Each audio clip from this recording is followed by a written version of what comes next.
about Greek and Roman mythology. I'm going to give you a little background and a few stories about the 12 main gods and goddesses, the big three, what I like to call the powerhouse female goddesses, and Aphrodite's love triangle.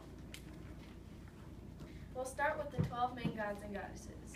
You have a handout with the names of the 12 gods and goddesses that I will be talking about today. You'll notice the Greek and Roman names are different. I'll refer mostly to the Greek names. Is there anything you recognize about the Roman names?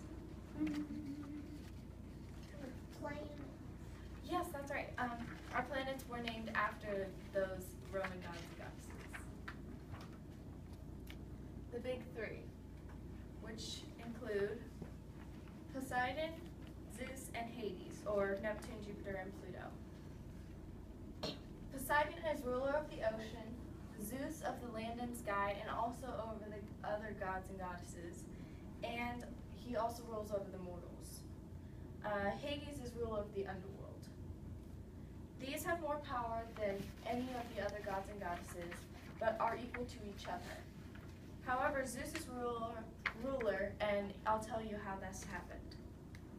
Before there were gods and goddesses on Olympus, Kronos and his wife Rhea ruled over the world, and let's just say that Kronos was not the nicest ruler, put it that way. He did not rule fairly, and Rhea had a son named Zeus.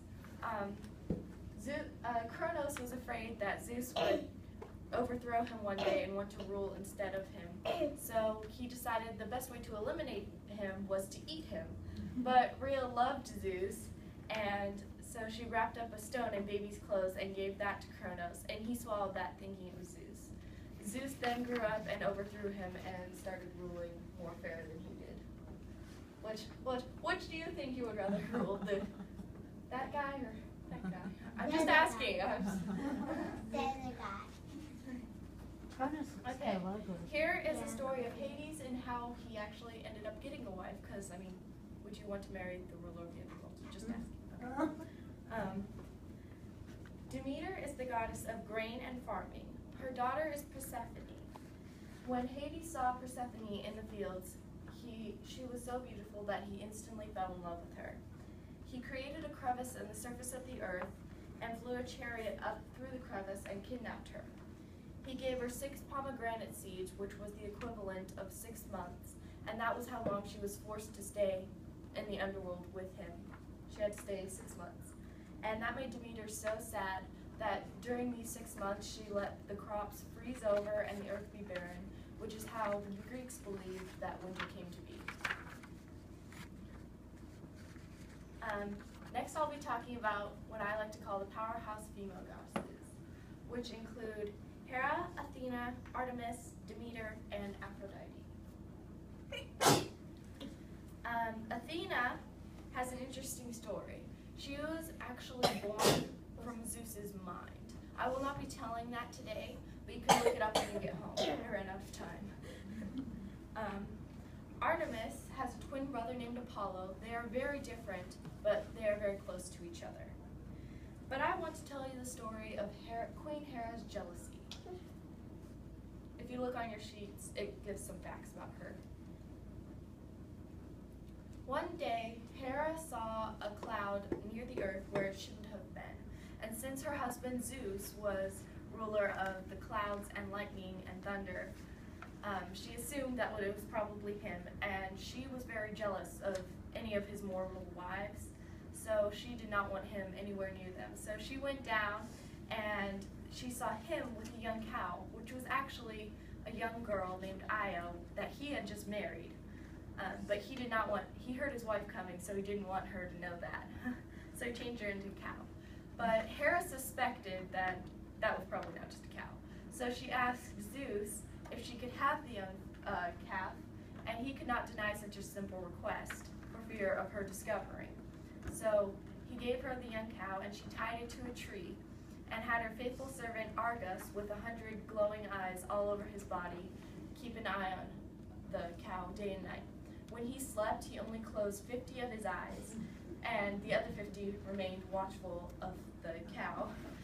So Zeus could not bear the poor cow's suffering anymore, so he sent Hermes to lure the craftiest of the gods, to lure Argus to sleep, and he had all of his 100 eyes closed, and then he killed Argus and set the cow free. Hera was very mournful over her lost servant, so she put his 100 eyes on the tail of a peacock, and that is how it got the eye resemblance, supposedly. And the beauty went to the peacock's head, and now is known as to be the most vain bird. Next, I will be talking about Aphrodite's love triangle, which involves Aphrodite, Ares, and Hephaestus.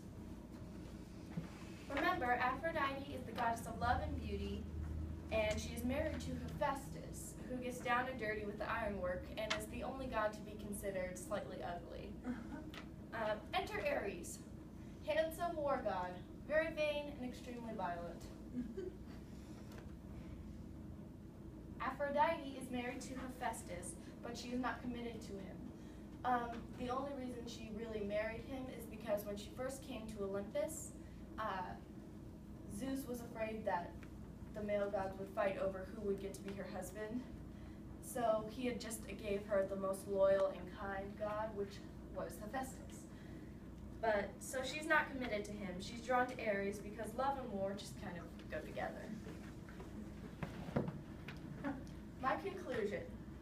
Today I talked about the 12 main gods and goddesses, the big three, what I like to call the powerhouse female goddesses, and Aphrodite's love triangle.